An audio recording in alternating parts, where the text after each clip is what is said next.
A Walk to Remember. Hello guys, in this video we are going to read A Walk to Remember Class 6 NCERT English Raintree textbook. So let's get started. This is not NCERT, lol. Okay, let's get started.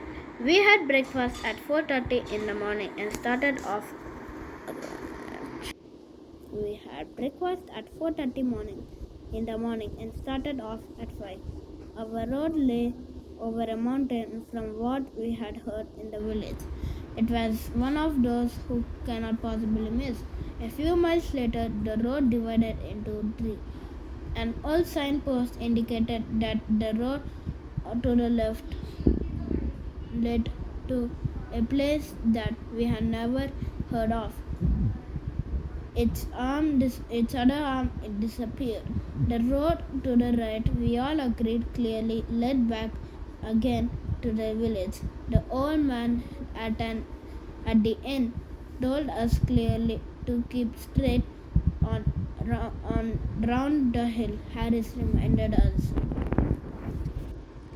Which hill? George asked. It, we were surrounded by many, some of them big, some of them little.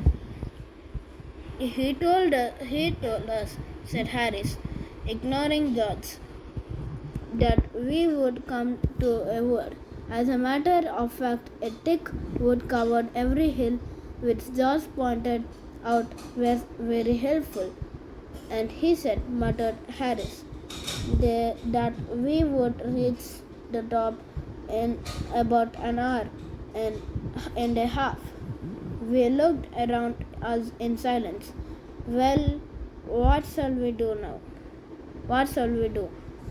Said Harris. Now, I happen to have a gift for finding my way in strange places.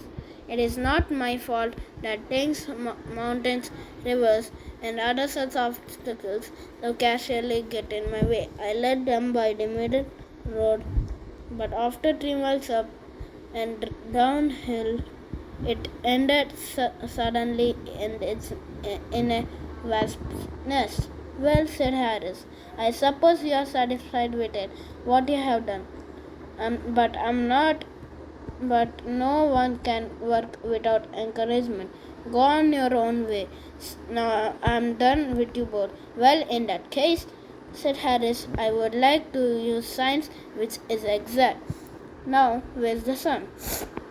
Don't you think, said George. Don't you think, said George, that if we went back to the village and hired a boy to guide us, it would save time. So let's go to the next page. Yoink. Okay. So it would be wasting time, said Harris. Harris said it would be wasting time. You leave this to me. He took out his watch and began turning round and round. It is as simple as ABC. He continued. You point the short hand at the sun. Then you divide the part between the short hand and the 12, and thus you get the knot. He looked up and down for a while. Now I've got this. That's the knot where the vastness is.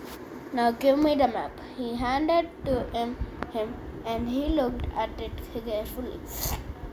Topmost is towards the south.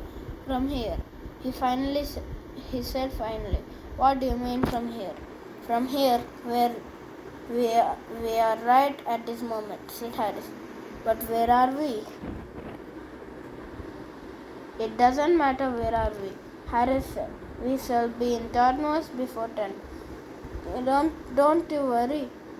He walked for half an hour before coming to an opening. From here we saw below us the village has left morning. It had a pretty church with an outside staircase, an unusual feature that we all remember. The sight of it made me sad.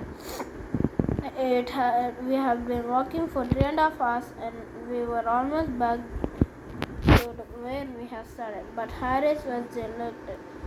The sight now, at last, said Harris. We know where we are. I thought you said it doesn't matter, said that. It does not, replied Harris. But it is just well. It is just as well to be certain. Now it looks like we are going west. We are going east, said George. You're confusing me, said Harris. I don't mind if I do, said George. I would rather go do that than go wrong. I'll tell you we're going east. What nonsense, said Harris. There's the sun. I can see the sun, answered George. It may be where it should be, according to you and science, but it may not. All I know is that when we were down in the village, that hill was not of us. You're quite right, said Harris. I forgot for a moment that we have turned around. So we turned around again and walked in the other direction. At the end of the 40 minutes of climbing, we again came to an opening. Again, a village lay just below us. This is very strange, said Harris. The village should be on the other side. Again, pair slip. 3, 2, 1. Yoink. Yoink. So, I take, said George, looking cross. That we should just go down there and get some dust. But it can't be the same village, said Harris. There's no mistaking of this, said George. Anyway, which way do we go now? I don't know, said Harris, and I don't care. I have done my best. You have done nothing but grumble. Yeah, I may have grumbled, said George, but look at the thing from the point of view. Of my point of view, one of you leads me in the vastness in the middle of the wood. The other one leads me up and down the hill for hours. Doesn't matter which way is not, and for God's sake, he turns around. Now I see a man down there. I'm going to offer him the worth of the hay he's cutting, to lead me straight to Tormund. If you two fellows like to follow, you can. George's plan was very clever, but at the moment it appealed to us. Fortunately, we had now reached a point that was very short distance away from the spot where we had originally gone wrong. So, with the help of the gentleman George had seen, we finally found the road. We did reach Stormont that day, but 4 hours later that we had calculated to reach it. So thanks for watching, guys. Please like and subscribe.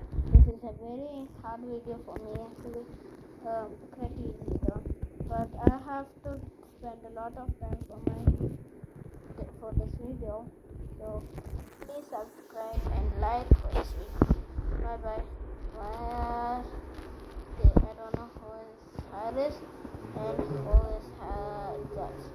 Okay, so thanks for watching. Please like and subscribe. Bye.